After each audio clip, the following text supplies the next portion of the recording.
I don't know about you, but I love Thanksgiving. And I thought I'd give you just a little bit of a different Tasty Thursday today with a little background on my favorite Thanksgiving story.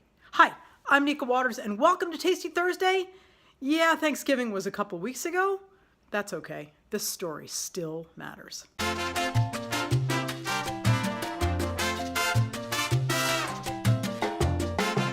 I was lucky enough to have two grandmothers in my life. One, my Nana, was stereotypical grandmother, aproned, cookie baking, indulgent, accepting. I see her standing in her sun-filled yellow kitchen, rolling out lemon whippersnaps that she'd layer into shoeboxes, sheets of wax paper making sure the layers didn't stick together. I was the dorm-bound recipient of more than one of those boxes, and to this day I can't see a box of lemon cake mix or a container of Cool Whip without tasting one of those cookies. This story, though, is about my other grandmother, a woman born in 1919 who was married and divorced 3 times before 1975. A woman who birthed 5 children, one of whom she buried the year after she buried her mother, and has only 2 grandchildren that anyone knows about anyway. This grandmother took me to my first political march, drank bourbon like it was water, shared her breakfast with her dog, went grocery shopping if the butter supply in her freezer dropped below 4 pounds, and listened to you with her whole body. My grandmother Marge, and that's what we called her always, Marge, I'm not old enough to be anyone's grandmother, taught me about fierce love and standing up for what you believe in. The importance of letter writing and the chaotic joy of a basket full of photographs instead of an album. À demain, the French until tomorrow, was how she ended any and all conversations.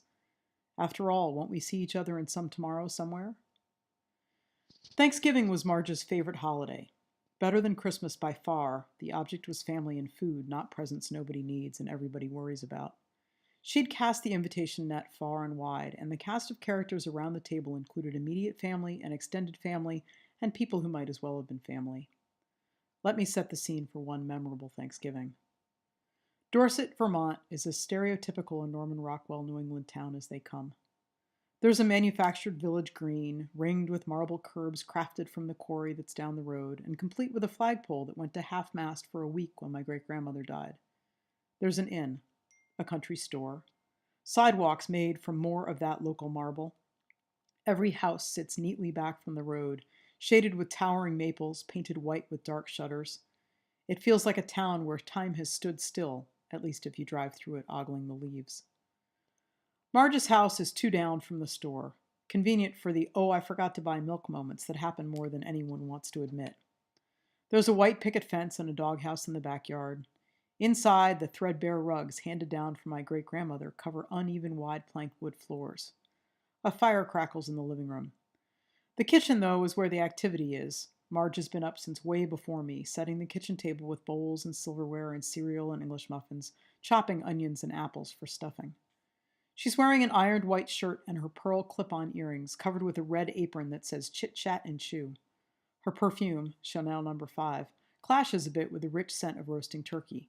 When that comes out of the oven, it'll be my job to make the gravy, but first, we need to set the table. Silver is used daily in Marge's house. What better celebration than dinner? And routinely goes through the dishwasher, but not the knives, never the knives. For an occasion such as this, though, it needs to be polished.